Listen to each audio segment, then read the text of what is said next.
गुरुर्ब्रह्मा गुरुर्विष्णु गुरुर्देवो महेश्वरः गुरुः साक्षात् परम ब्रह्म तस्मै श्री गुरुवे नमः। गुरु गोविंदो खड़े काके लागू पाव, बलिहारी गुरु आपकी गोविंदियो बताए। गुरु की महिमा के बारे में आप सभी जानते हैं। अभी गुरु पूर्णिमा का महोत्सव हम मना रहे हैं। गुरु पूर्णिमा क्यों मनाई जाती है और गुरु का इतना महत्व क्यों है, आज हम इस विषय पर चर्चा करते हैं। गुरु दो प्रकार के होते हैं। वैसे गुरु का अर्थ होता है गु आने अंधकार, रू आने प्रकाश, from darkness light to light. जो अंधकार से प्रकाश की ओर ले जाता है उसे हम गुरु कहते हैं। गुरु के दो प्रकार प्रमुख रूप से बताए गए हैं, एक है शिक्षा गुरु और एक है दीक्षा गुरु। और आपने बहुत अनेक जगह पढ़ा होगा, विद्वानों से सुना भी होगा कि वंदे कृष्णम जगत गुरुम। भगवान कृष्ण को भी जगत गुरु कहा गया। क्यों कहा गया? क्योंकि उन्होंने गीता की शिक्षा दी संसार को, इसलिए वो शिक्षा गुरु हैं। पर दीक्षा गुरु कौन है? बोले दीक्षा गुरु के लिए आप थोड़ा शिव पुराण की ओर जाना पड़ेगा। आप देखिए शिव पुराण में कि जगत गुरु शिव ने ब्रह्मा जी को और विष्णु भगवान दोनों को गुरु मंत्र दिया है।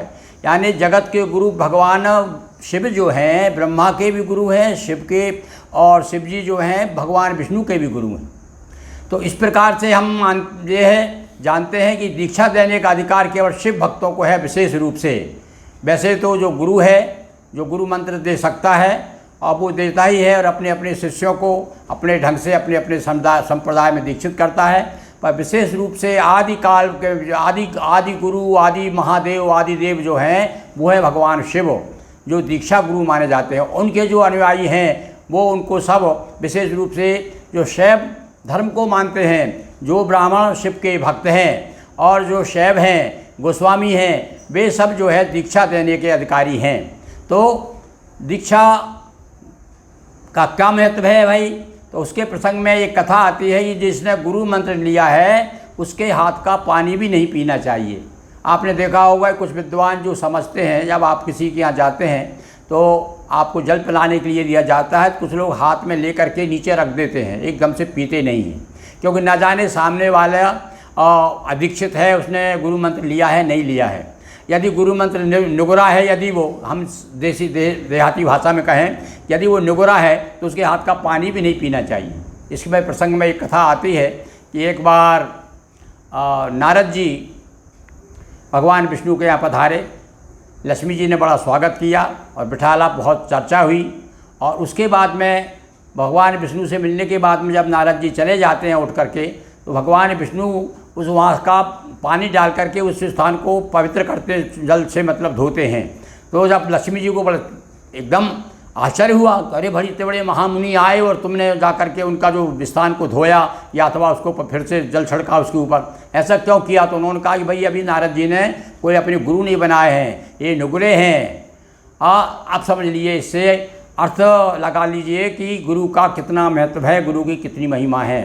और गुरु पूर्णिमा के अवसर पर आज हम तो आपको बताते हैं कि गुरु नाम में और गुरु के वेश में कितना प्रभाव है। यानी गुरु नाम से ही, गुरु के ध्यान करने से ही आदमी कितना ज्ञानवान हो जाता है, कितना भक्तिमय हो जाता है। कहा न श्रद्धावान लभते ज्ञानम, जिसकी गुरु के प्रति जितनी अधिक श्रद्धा होगी, क्योंकि हमारे यहाँ कहा गया कि भाई देखिए ग्रंथ और विग्रह और गुरु भी एक आप जैसा ही, आपके जैसे ही हम भी बिल्कुल समान व्यक्ति हैं, किंतु जब उसमें गुरु की भावना आ जाती है तो वो विशिष्ट व्यक्तित्व हो जाता है। इसी प्रकार से एक पत्थर हम बाज़ार से खरीद के लाते, पत्थर की मूर्ति लाते, पर जब उसमें प्राण प्रतिष्ठा कर देते हैं तब वो भव्य नभ्य हो जाती है, प्राण प्रतिष्ठित हो जाती है, उसकी महिमा बढ़ जाती है। इसी प्रकार से ग्रंथ लाते हैं। सब जानते हैं भाई रामायण या गीता जो है कागज़ की बनी हुई है, किंतु जब उसे हम उसका स्वाध्याय करते हैं तो सबसे पहले उसको ग्रंथ मान करके उसकी पूजन करते हैं, पूजन करके उसका पाठन करते हैं। और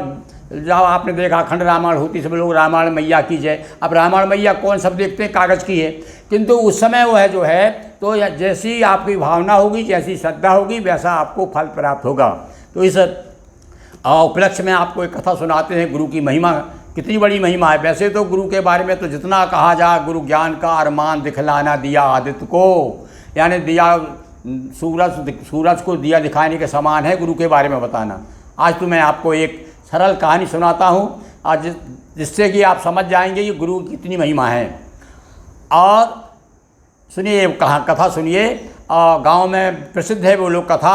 एक बार क्या हुआ, एक राजा अपनी सेना लेकर के और कहीं से विजय प्राप्त करके अपने देश को लौट रहा था। रास्ते में एक नदी पड़ी और उधर से क्या हुआ कि देखा कि एक धोबी कुछ कपड़े धो करके गधे पे लाद करके और उधर से सामने से आ रहा था। और जब देखा कि भाई राजा की सवारी आ रही है, हाथी पे बैठे हुए हैं राजा, और शान में ढोल धमाका हो रहा है, बाजे गाजे के साथ, हर्षोल्लास के साथ विजय जुलूस निकल रहा है, शोभा यात्रा निकल रही है। अब तो डांटा उनको, गधे को, धोबी को डांटा उस सैनिकों ने, गए कि अलग हो जा, राजा की सवारी आ रही। बेचारा धोबी बाजू में अपना गधा लेकर के दूर खड़ा हो गया। अब इधर देखिए, राजा की सवारी आ रही है, राजा आए और राजा जो ही धोबी के समीप आए और गधा के पास से जो ही निकले, उनकी नज़र जो ही उधर धोबी के और गधे के ऊपर पड़ी, तो राजा हाथी पे से उतरे और उतर के धोबी के पास में गए और धोबी के पास बिल्कुल करीब जा कर के हाथ जोड़े, उन्होंने प्रणाम किया और प्रणाम करके फिर आकर के अपने हाथी पे बैठ गए। सारे लोग बड़े चकित हो गए, कई लोग नाना प्रकार की बातें करने लगे, कुछ कहने लगे अरे राजा पगला गया, कुछ कहने लगे अरे क्या बात है, राजा का सनक ऐसे क्या आ गई, ऐसा। कोई कहता है कि भाई धोबी को प्रणाम किया, कोई कहता है अरे नहीं वो तो गधे को प्रणाम कर रहे थे, गधे की तरफ हाथ जोड़ रहे थे। नाना प्रकार की शंकाओं के बीच में एक खबर सारे नगर में आग की तरह फैल गई। राजा तक पहुंची, राजा साहब आपके बारे में लोग ऐसा ऐसा कह रहे हैं, इसका निराकरण करिए आप जरूर। ये तो सबने देखा कि आप हाथी पैर से उतर के आप उस धोबी के पास में गए, गधे की तरफ आपने मुंह किया, हाथ जोड़े और उसके बाद में फिर आप लौटे। तब उसने कहा ठीक है भाई, मेरे बारे में जो नाना प्रकार की शंकाएँ हो रही है उसका निराकरण करूँगा, सबको बुलाइए। एक सभा आयोजित की गई और सबके सामने पूछा गया भाई वहाँ बताओ कौन कौन ने वो गधा देखा है। एक ने कहा हाँ साहब, हाँ राजा साहब मैंने गधा देखा, और गधा पकड़े हुए एक धोबी खड़ा हुआ था। अच्छा और क्या देखा तुमने भाई, गधा अकेला गधा था खाली क्या? कि नहीं महाराज वहाँ पर कुछ कपड़े भी लदे हुए थे। काय के कपड़े थे? अरे बोले कुछ जो है भगवा रंग के कपड़े थे, उस पर जो है धोबी लेकर के आ रहा। अरे मूर्खो, और धोबी जो है मेरे गुरु के कपड़े धो करके ला रहा था, तो मैंने जो ही देखा कि मेरे गुरु के कपड़े हैं तो एकदम मुझे अपनी गुरु की याद आई और मैंने उतर करके अपने गुरु को प्रणाम किया। तो बंधुओं, गुरु की इतनी महिमा है। कहा भी गया है कि जब आप गुरु का मंत्र ले लेते हैं तो वही मंत्र, चाहे वो ओम नमो भगवते वासुदेवाय हो, ओम नमो नमः शिवाय हो, जो भी मंत्र हो, चाहे देवी का मंत्र हो, जो भी गुरु ने आपको जो मंत्र दिया है, तो मंत्र कान में पढ़ते ही तो उसका अनंत गुना फल हो जाता है।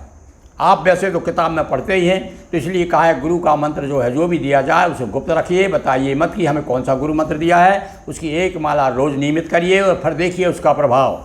और साथ साथ में वर्ष में कम से कम एक बार आपका कोई गुरु, जहाँ भी गुरु हैं आपने जिसको गुरु बनाया है, श्रद्धा के साथ में जिसको आपने मान्यता दी है, उसको जीवन भर गुरु की तरह बिल्कुल सम्मान दीजिए। और वर्ष में एक बार कम से कम गुरु आश्रम पर जाइए, अथवा ना भी जाएं तो गुरु की लिए जो भी आपकी श्रद्धा भेंट हो, पत्र पुष्प जो भी है, गुरु आश्रम पे भेजना चाहिए। तो बंधुओं, गुरु पूर्णिमा पे वैसे तो कहने को बहुत कुछ है, किंतु आज मैंने संक्षेप में आपको गुरु महिमा के बारे में कुछ बताया। निश्चित रूप से आप लाभान्वित होंगे और मेरे साथ भी आप लोग बोलिए अपने अपने गुरु महाराज की जय। दोस्तों वीडियो को लाइक शेयर कर चैनल को सब्सक्राइब करें। बहुत बहुत धन्यवाद।